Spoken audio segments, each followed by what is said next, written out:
여러분, 하나님은 왜 우상과 형상을 금하셨을까요? 한마디로 말해라 그러면 우상과 형상을 만들어 섬기는 것은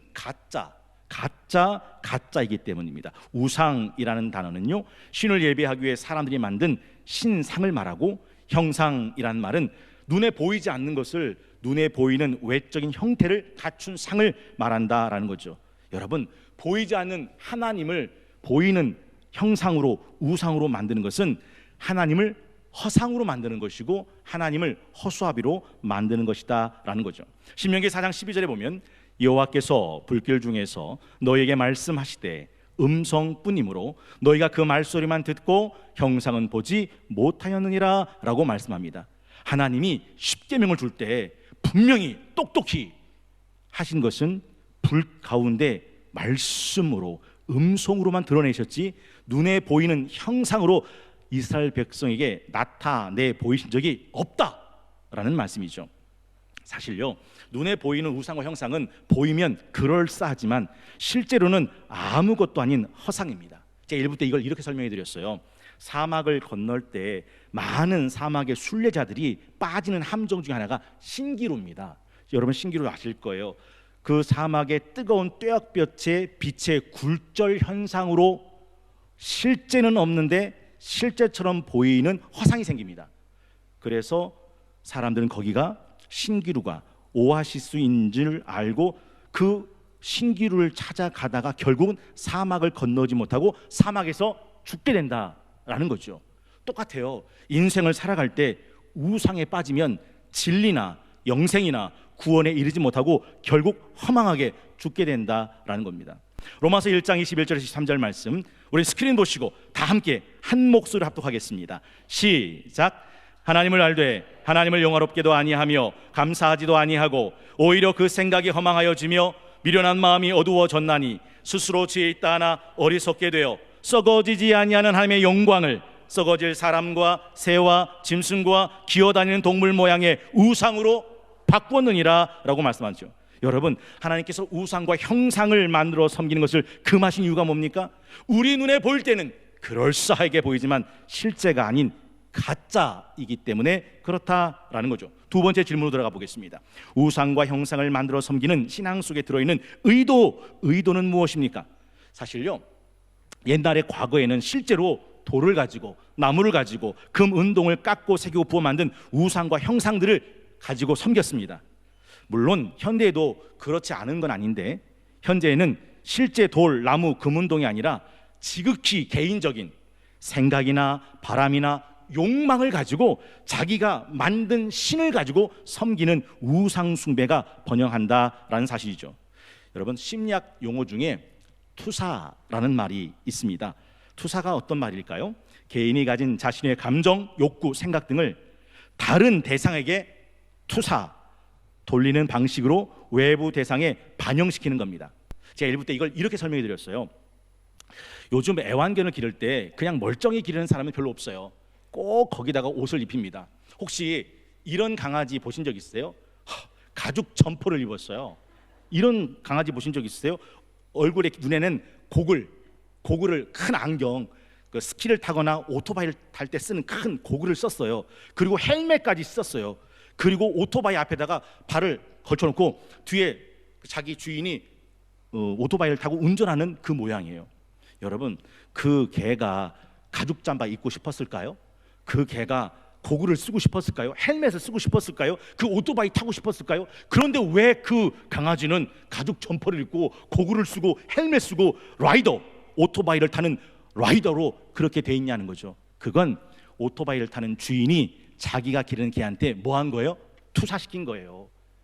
여러분, 고대 문헌을 보면요, 우상들, 목상이나 주상이나 신상들한테 옷을 입혀놔요. 그리고 많은 보석들을 걸어놓아요. 향수도 뿌리고 그 연회에 참석도 하고 그 우상들을 가지고 거리를 행진하기도 했더라는 거죠. 느껴지시죠?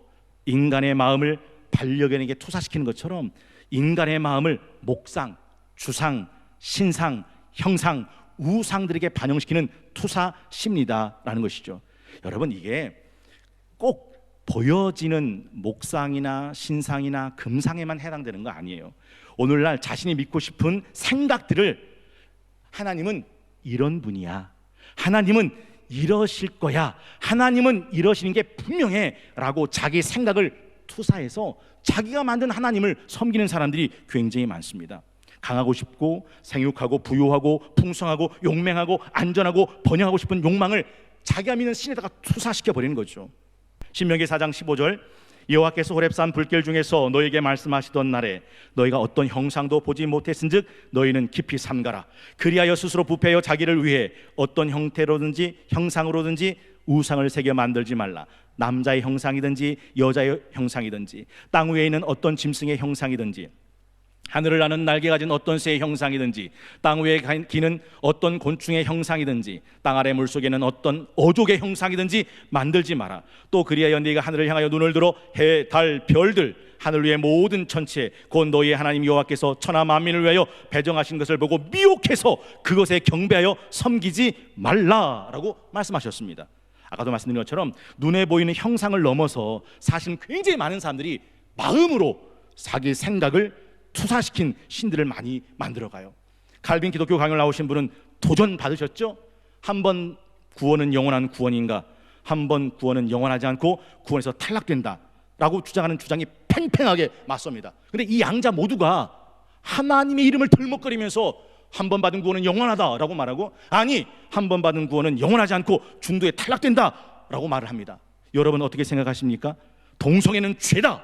무슨 소리? 하나님은 동성애를 죄라고 받아들이지 않는다. 여러분, 동성애는 죄다라고 말하는 사람과 동성애는 죄가 아닙니다라고 말하는 사람들이 다 하나님의 이름을 들먹거리면서 말을 합니다. 자살하면 지옥 간다라고 말하는 사람과 아니 자살한 영혼을 하나님께서는 지옥에 보내지 않으신다라고 주장하는 사람도 역시 똑같아요.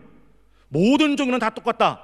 어느 종교든 신실히 믿으면 구원에 이를 수 있다라고 말하는 종교다원주의자들도 하나님의 이름으로 그렇게 말해요. 아니 천하인간에게 구원받을 만한 다른 이름을 주신 적이 없다라고 말하는 사람도 하나님의 이름으로 그걸 말해요. 그러면 이 두 가지 중에 어느 한 가지는 가짜란 말이죠. 그런데 그들은 그 주장을 하나님의 이름으로 한단 말입니다. 이해가 되세요? 제가 지금 무슨 말씀을 드리고 싶은 건지. 굉장히 많은 사람들이 그렇게 자기 생각, 자기 경험, 자기의 믿는 욕망을 투사해서 하나님을 만들어 놓고 그런 하나님을 섬기죠. 여러분, 적어도 둘 중에 하나는 하나님의 상이 허상입니다. 여러분, 우상과 형상을 만들어 섬기는 신앙 속에 담겨있는 의도는 뭐죠? 결국 자기 욕망을 투사하기 위함이다라는 거죠. 특별히 나아가서 자기 자신이 그 신을 자기 입맛대로 컨트롤하겠다는 반증이 됩니다. 사람은 참 이상해요. 사자하고 인간은 싸워서 이길 수가 없어요. 호랑이, 맹수들 절대 이길 수 없어요. 그런데 사람은 그 사자, 호랑이, 맹수들을 길들이고 싶어요. 그래서 조련사들은 어렸을 때부터 사자, 호랑이, 코끼리, 아니 악어까지도 길들이려고 하죠. 조련사들이 그런 일을 합니다.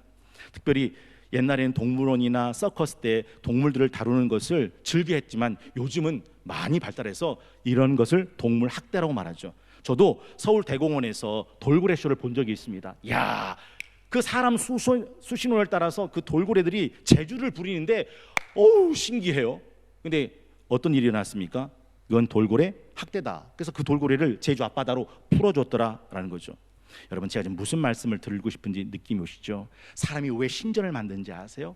왜 신상, 형상, 우상, 신단을 만드는지 아세요? 그런 보이지 않는 하나님 신을 자기 입맛대로 주물러 보고 싶은 거예요. 컨트롤하고 싶은 거죠. 사도행전 17장 22절에 보면 그 유명한 아덴 설교가 나옵니다. 바울이 아레오바고 가운데 서서 말하되 아덴 사람들아, 너희를 보니 범사에 종교심이 많다. 내가 두루 다니며 너희가 위하는 것들을 보다가 알지 못하는 신에게라고 새긴 단도 보았으니 그런즉 너희가 알지 못하고 위하는 그것을 내가 너희에게 알게 하리라. 우리 24절 25절 함께 합독해 보겠습니다. 시작. 우주와 그 가운데 있는 만물을 지으신 하나님께서는 천지의 주제시니 손으로 지은 전에 계시지 아니하시고 또 무엇이 부족한 것처럼 사람의 손으로 섬김을 받으시는 것이 아니니 이는 만민에게 생명과 호흡과 만물을 친히 주시는 이심이라. 29절 함께 합독합니다. 29절입니다. 시작. 이와 같이 하나님의 소생이 되었은즉 하나님을 금이나 은이나 돌에다 사람의 기술과 고안으로 새긴 것들과 같이 여길 것이 아니라. 그래서 하나님은 말씀하시는 거죠. 우상을 만들지 말고 형상에게 절하지 말라라고 말씀하셨습니다. 세 번째 질문 들어가 보겠습니다. 하나님은 하나님의 형상을 나타내 보이셨습니다. 그걸 무엇입니까? 라는 거죠. 여러분, 많은 사람들이 오해하는 게 있어요. 고대 때부터 인간은 본능적으로 신을 찾고 종교를 갖고 있기 때문에 모든 종교가 다 같다라고 말하는 거죠. 절대 그렇지 않습니다. 여러분, 이 세상에 존재하는 모든 종교들은 자기가 믿는 신의 형상, 우상, 조각상, 그림상이 다 있어요. 근데 하나님만 하나님의 상이 없어요. 어떤 신상도, 어떤 형상도, 어떤 우상도, 조각상도 없습니다. 모든 종교가 같은 게 아니에요. 전혀 다른 종교예요. 아니, 차이가 있는 게 아니라 차원이 달라요. 이 세상에 존재하는 모든 종교는 다 자기가 믿고 섬기는 신의 형상을 갖고 있는데, 하나님은 한 번도 형상을, 우상을, 신상을, 조각상을 나타내 보이신 적이 없다라는 거예요. 그러니 어떻게 모든 종교가 같다고 싸잡아 말할 수 있겠냐라는 거죠. 그런데 좀 더 엄밀히 말한다면 하나님의 형상이 없는 건 아니에요. 하나님에게도 형상이 있다라는 거죠. 그게 바로 인간들이에요. 창세기 1장 17절에 보니까 하나님이 자기 형상, 곧 하나님의 형상대로 사람을 창조하시되 남자와 여자를 창조하셨다라고 되어 있어요. 그런데 여기서 중요한 것은 데이비드 클라인즈 박사는 The Image of God in Man 이라는 저서에서 이런 말을 해요. 정확히 하나님은 형상이 없으신 영이신 존재이므로 하나님의 형상대로라고 번역하면 마치 하나님은 형상이 있고 그 형상이 있는 모습대로 인간을 지은 것처럼 오해하는 소지가 있다. 그래서 하나님의 형상대로 사람을 창조하시되가 아니라 하나님의 형상으로 사람을 창조하시고 라고 번역하는 것이 맞다라는 거죠. 소름 돋는 번역이에요. 하나님이 없던 형상이 있어서 그 형상대로 인간을 지은 게 아니라 하나님은 자신의 형상으로 사람을 지었다는 거예요. 그러면 사람이 얼마나 존귀하고 영광스러운 존재가 될까요? 그 사람이 하나님의 형상이니까. 궁금해서 여쭤봐요. 여러분은 형제와 이웃과 우리 성동교회 성도들 사이 속에서, 그 속에서 하나님의 형상이 보이십니까? 잊지 마세요. 우리는 하나님의 형상으로 지어졌대요. 그러면 내 눈은 그 형제 속에서, 그 이웃 속에서, 그 성도 속에서 하나님의 형상이 보이는가? 여러분 눈에 하나님의 형상이 그분 속에서 안 보인다는 것은 그분이 하나님의 형상이 아니란 뜻이 아니라 내 속에 하나님의 형상이 없다라고 하는 뜻입니다. 그래서 무서운 거예요. 그래서 두려운 거다라는 거죠. 또 하나는 하나님의 형상은 하나님이 만드신 이 세상을 아름답게 만들어가는 대리자라는 뜻입니다. 창세기 1장 28절에 보니까 하나님이 그들에게 복을 주시며 하나님이 그들에게 이르시되 생육하고 번성하여 땅에 충만하라, 땅을 정복하라, 바다의 물고기와 하늘의 새와 땅에 움직이는 모든 생물을 다스리라 하셨습니다. 여러분, 하나님의 형상으로 지음받은 아담과 하와는 이 세상을 다스리는 하나님의 대리자로 하나님의 형상대로 지어진 존재였다라는 거죠. 그 하나님의 형상은 예수 그리스도라고 성경은 말씀합니다. 고린도후서 4장 3절에 보니까 이렇게 기록되어 있습니다. 만일 우리의 복음이 가리었으면 망하는 자들에게 가려진 것이다. 그 중에 이 세상의 신이 믿지 아니하는 자들의 마음을 혼미하게 하여 그리스도의 영광의 복음의 광채가 비치지 못하게 함이니 그리스도는 하나님의 형상이다. 여러분, 그래서 예수 그리스도를 통하지 않고는 하나님의 지으신 형상대로 갈 인간이 없다라는 거죠. 기억나시죠? 그게 칼빈 기독교 강요가 말했던 칭의의 핵심이었어요. 네 번째가 있는데, 하나님께서 우상 숭배의 벌을 3, 4대까지 내리신 이유가 뭐냐라는 거죠. 오늘 본문 중에 5절은 굉장히 많은 사람들을 당혹하게 만드는 본문입니다. 그것들에게 절하지 말며 그것들을 섬기지 말라. 나 내 하나님 여호와 질투하는 하나님인즉 나를 미워하는 자의 죄를 갚되 아버지로부터 아들에게로 3, 4대까지 이르게 하거니와 라고 되어 있습니다. 여러분, 나를 미워하는 제 죄를 갚은데 어떻게 갚는데요? 그 아버지부터 아들에게 3, 4대까지 이르게 한대요. 그러면 사실 말씀, 나는 질투하는 하나님이다 라는 것이죠. 참 당혹스러운 본문이 아닐 수가 없습니다. 사실 이 본문이 나는 진노하는 하나님이라 아버지로부터 나를 미워하는 자의 죄를 갚되 아들에게 3, 4대까지 이르게 하거니와 라고 말한다면, 그래, 하나님은 진노하신 하나님이니까 라고 이해하는데 어렵지 않아요? 근데 오늘 본문은 하나님은 진노하는 하나님이라고 말하지 않고 나는 질투하는 하나님이라, 나를 미워하는 자의 죄를 갚되 아버지로부터 아들에게로 3, 4대까지 이르게 한다라고 말씀하고 있다는 거죠. 여러분, 왜 하나님은 자신을 질투하는 하나님이라고 말씀하셨을까요? 왜 나는 진노하는 하나님이라고 말하지 않았던 것일까요? 질투 속엔 진노가 담지 못하고 있는 아주 무언가 특별한 것이 들어있는데 그게 사랑이에요. 여러분, 사랑은 질투를 드러내죠. 그래서 성경은 다른 우상을 섬기는 것을 가리켜서 음행이라고 말해요.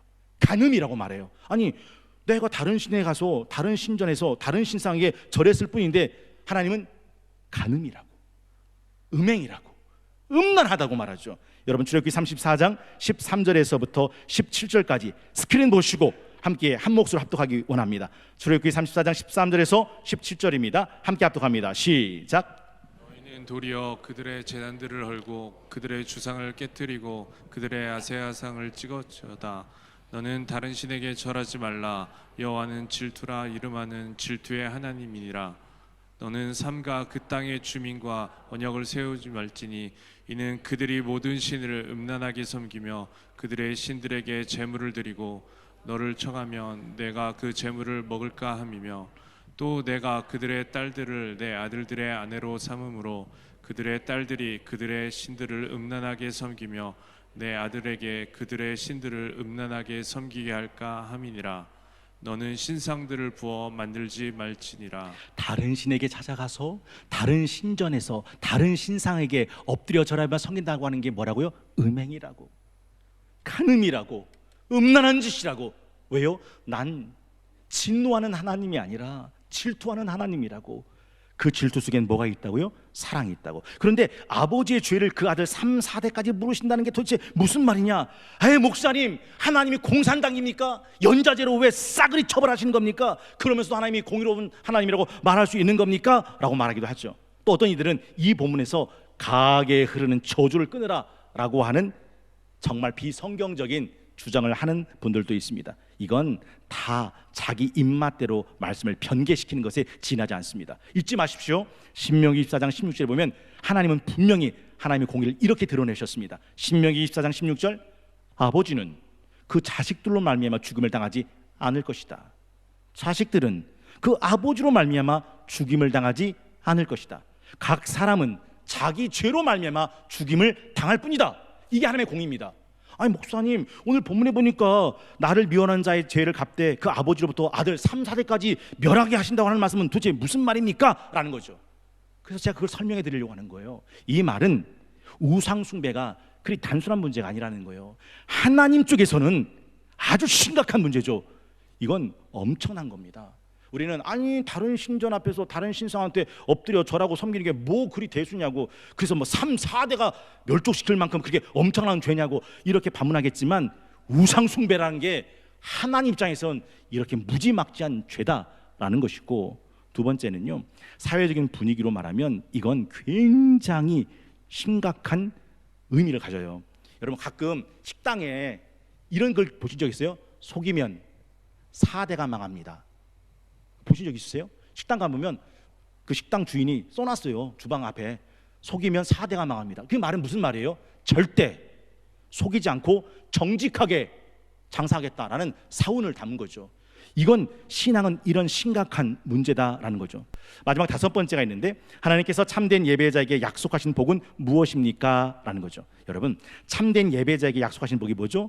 나를 사랑하고 계명을 지켜 행하는 자에겐 천대의 복을 주시겠다 약속하셨어요. 아까 제가 돌이나 뭐 나무나 또 금, 은, 동으로 만든 우상을 섬기는 그 우상도 문제지만, 하나님을 섬긴다고 하면서 성경이 계시한 말씀이 하나님이 아니라 내가 하나님은 이런 분이요, 하나님은 이렇게 하실 거요, 하나님은 이렇게 하셔야 돼 라고 내 생각으로 만든 신을 섬기는 것도 우상 숭배다라는 말씀을 드렸어요. 그래서 칼라노 교수는 이런 말씀하셨어요. 오늘날 대부분의 그리스도인들이 믿는다고 말하는 그런 하나님은 존재하지 않는다. 여러분, 어떻게 생각하세요? 내가 하나님은 그러신 분이라고 내 생각하고 그 하나님께 내가 기도했어요. 그 하나님께 내가 찬양하고 그 하나님을 내가 평생 섬겼는데 마지막 날에 결국 내 욕망을 투사한 허상, 허수아비, 우상이라고 드러난다면 그 신앙이 얼마나 허망한 신앙이 되냐라는 거죠. 저는요, 여러분이 3, 4대가 망하고 1000대가 복받으리라는 이 말씀 속에서 어떤 하나님이 느껴지는지 궁금해요.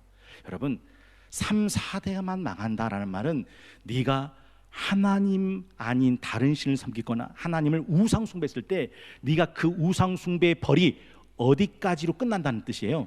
4대로 끝난다는 거예요. 마치 불이 났는데 집안 전체, 건물 전체가 다 타지 않고 뭐가 내리는 거예요? 방화 벽, 방화 셔터가 딱 내리는 거죠. 여기까지, 더는 태울 수 없어. 방화 셔터요. 나를 사랑하고 내 계명을 지켜 행하는 자에겐 3, 4대까지 아니에요.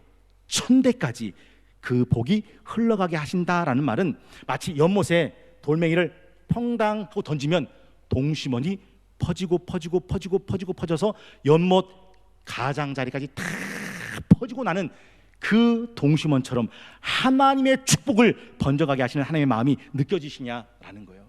여러분, 제가 예전에 이런 말씀 드린 적 기억나세요? 타 늙은 할아버지가 열심히 땀을 흘리면서 앞마당에다가 감나무를 심었어요. 지나가는 나그네가 가만히 보니까 조만간 돌아가실 할아버지가 저 감나무를 심어서 뭘 하겠다, 저 감나무가 열리려면 몇 년은 좋게 걸릴 텐데 저거 할아버지 따드시지도 못하고 돌아가실 텐데. 그래서 물었다는 거죠. 뭐라고 물었습니까? 할아버지, 그 감나무는 왜 심으시는 거요? 그거 어느 세월에 따드시려고요? 그랬더니 이 할아버지가 빙그레 웃으시면서 하신 말씀, 아이고, 내가 따먹는 건 아니야. 내가 심어놓으면 내 자식들이 따먹게 될 거니까. 그런 대답을 하셨어요. 여러분, 제가 왜 이 말씀을 드리냐면, 하나님이 약속하신 게 뭐냐면 하나님을 사랑하고 지켜 행하는 그 사람을 보고 하나님이 그 자식의 1000대를 축복하신다는 이 약속의 말씀을 여러분이 믿으실 수 있겠냐는 거예요. 보세요, 아브라함이 몇 세에 하나님의 부르심 받아요? 75세. 혹시 하나님께서 아브라함에게 주신 별명이 뭔지 아십니까? 복의 근원, 믿음의 조상, 하나님의 벗. 그가 몇 년을 하나님과 함께 동행했는지 아십니까? 100년. 죽은 날짜가 몇이죠? 175. 근데 100년 동안 그 하나님을 믿고 동행했던 아브라함이 죽자마자 하나님이 하신 말씀, 창세기 25장 11절에 이렇게 되어 있어요. 아브라함이 죽은 후에 하나님이 그 아들 이삭에게 복을 주셨다. 아니, 아브라함이 죽었는데 왜 하나님은 그 아들 이삭에게 복을 주셨을까? 여러분, 제가요, 은혜은성에게 남길 재산이 없어요. 제가 은혜은성한테 얘기했어요. 아빠, 돈 못 번다. 너희들한테 줄 재산 없어. 근데 공부는 시켜줄 마. 그리고 한 가지 약속하겠는데, 아빠는 하나님을 열심히 섬길 거야. 그리고 이 말씀이에요. 고광희 목사가 죽은 후에 하나님이 고광희 목사의 딸 은혜와 고광희 목사 아들 은성에게 복을 주셨고, 이 말씀, 내가 너희들한테 이 말씀이 흘러가게 할 거야. 그리고 저는 이 신앙의 유산을 제 자녀들에게 주려고 하죠. 여러분, 속담에 이런 말이 있어요. 아내가 이쁘면 처갓집 말뚝에다가 절한다. 목사님, 저도 처갓집 말뚝에 절했습니다. 한번 손 들어보세요. 아이고, 김성동 한수사님 지난번엔 손 들더니 지난번에 분명 손을 들으셨어요. 여러분 보세요. 그 부모가 하나님을 사랑하고 그 계명을 지켜가면 그 자식이 복을 받는다고. 몇 대까지요? 1000대까지. 그게 하나님이 이 약속의 말씀을 주시는 이유다라는 거죠. 지금 우리 세대가 하나님의 계명을 잘 지키고 준행하면 우리 자녀는 그 하나님의 은혜, 그 축복을 받게 되는 줄로 믿으시기를 주의 이름으로 축원합니다. 그래서 우리는 신앙생활 잘하는 거예요. 내 자녀에게 뭘 남겨줄 겁니까? 이 약속의 말씀. 아들아, 딸아, 이 땅에 태어날 내 새끼들아, 난 하나님을 이 땅에서 이렇게 사랑하고 이렇게 말씀 지키며 살 거야. 하나님이 약속한 말씀대로 너희들에게 복 주시기를 원한다라는 거죠. 6월 4일 하나님이 주신 10계명 중 두 번째 계명을 함께 살펴보았습니다. 조용히 마음을 열고 귀를 열어보세요. 우리를 향하신 하나님의 마음이 느껴지지 않습니까? 성경 분명히 말씀하죠. 그 어떤 것으로도 하나님의 형상과 우상을 만들지 마라. 하늘에 빛나는 해, 달, 별들이라 하더라도 공중의 어떤 새의 형상으로도, 바다의 어떤 물고기의 형상으로도, 어떤 것도 하나님을 만들어 섬기지 마라라고 말씀합니다. 왜요? 우상과 형상으로 섬기는 것은 참된 예배자의 모습이 아니에요. 보이지 않는 하나님을 우상을 만들어 놓고 형상을 만들어 놓고 이게 하나님이지 라고 섬기는 게 아니라, 하나님을 참되게 예배하는 사람은 그 어떤 곳에서 마음을 뺏기지 않고 오직 영원하신 하나님 한 분만 영과 진리로 예배하는 거죠. 이런 예배자의 모습을 우리가 살아야 한다 하는 거죠.